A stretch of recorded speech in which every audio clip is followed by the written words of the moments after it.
क्या प्रधानमंत्री से झूठ बुलवा रहे हैं हिमाचल भाजपा के नेता, या फिर सच में बर्बाद हो गया है हिमाचल प्रदेश? अनुराग ठाकुर ने कहा, दिवालिया होने वाला है राज्य। अगर ऐसा हुआ तो क्या करेगी हिमाचल की जनता? लोग ऐसे कि सीने की कपट शीशे पर लिख दें, हम ऐसे कि पत्थर को पत्थर ना कहा जाए। अमेरिका में राहुल गांधी से पत्रकार ने बांग्लादेश में हिंदुओं के साथ हो रहे हिंसा पर सवाल पूछा। राहुल गांधी ने सवाल को स्किप कर दिया, यानी टाल दिया। हिमाचल में क्या हुआ हम सभी जानते हैं। हिमाचल की आर्थिक स्थिति का भी हाल सभी को पता है। लेकिन अब बड़ा सवाल है कि क्या प्रधानमंत्री नरेंद्र मोदी और अनुराग ठाकुर झूठ बोल रहे हैं? हिमाचल सरकार के मंत्रियों ने इस बात का आरोप लगाया है। साथ ही बताया है कि हिमाचल में कोई भी आर्थिक संकट नहीं है।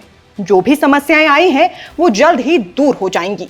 मगर सवाल फिर बनता है कि जब नहीं है आर्थिक संकट, फिर क्यों छीना जा रहा है हमारा हक? हमारे पहाड़ के पानी से बिजली बनती है, जिसका दोहन सरकारें करती चली आई हैं। क्या फ्री बिजली हमारा हक नहीं है?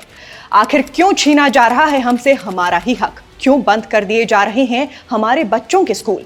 क्यों लेट की जा रही है पेंशन और सैलरी? आज बात करेंगे हिमाचल के आर्थिक हालात की। कल प्रधानमंत्री मोदी का जन्मदिन है, इसलिए बात उनकी भी होगी। साथ ही बताएंगे कि केंद्र सरकार ने पिछले 2 सालों में हिमाचल के लिए कितना योगदान दिया और हमारी राज्य सरकार ने हमारे लोगों को कितनी सहूलियतें दी। करेंगे सबका लेखा जोखा। वीडियो को अंत तक देखें, हमारे YouTube चैनल को सब्सक्राइब कर वीडियो को शेयर जरूर करें। जम्मू कश्मीर और हरियाणा में चुनाव हो रहे हैं, मगर चुनाव प्रचार में हिमाचल का जिक्र हो रहा है। प्रधानमंत्री नरेंद्र मोदी हो, अनुराग ठाकुर हो या फिर अन्य कोई नेता, सभी हिमाचल का उदाहरण देते हुए बता रहे हैं कि देखो कांग्रेस के राज में हिमाचल का क्या हाल हो गया। प्रधानमंत्री डोडा पहुंचे तो उन्होंने हिमाचल के दर्द का जिक्र अपने भाषण में किया। हिमाचल की कांग्रेस सरकार पर हमला बोलते हुए प्रधानमंत्री ने कहा कि कांग्रेस क्या करती है, कैसे सरकार चलाती है, इसका उदाहरण आप पड़ोस में देख सकते हैं। कांग्रेस ने हिमाचल में वोट पाने के लिए जनता से ऐसे वादे किए जिससे सरकार तो बना दी, लेकिन पूरे राज्य को बर्बाद कर दिया।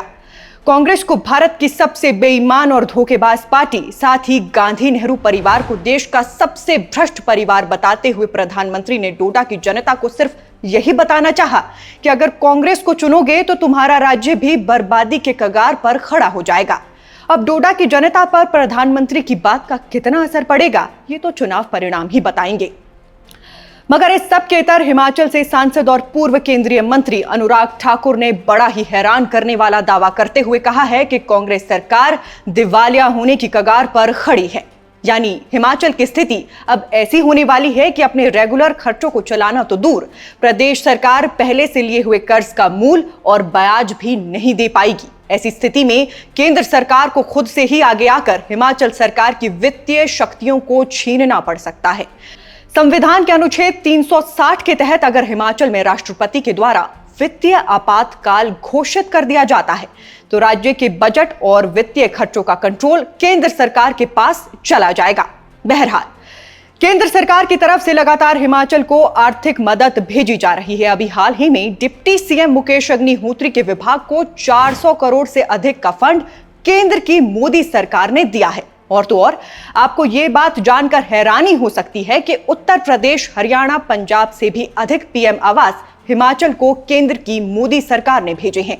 इसके बावजूद भी प्रदेश सरकार की तरफ से लगातार ये बात कही जाती है कि केंद्र हमारी मदद नहीं कर रहा है। कांग्रेस सरकार के 19 महीनों के कार्यकाल में केंद्र की तरफ से अलग अलग मदों में 25,000 करोड़ से अधिक की मदद भेजी जा चुकी है।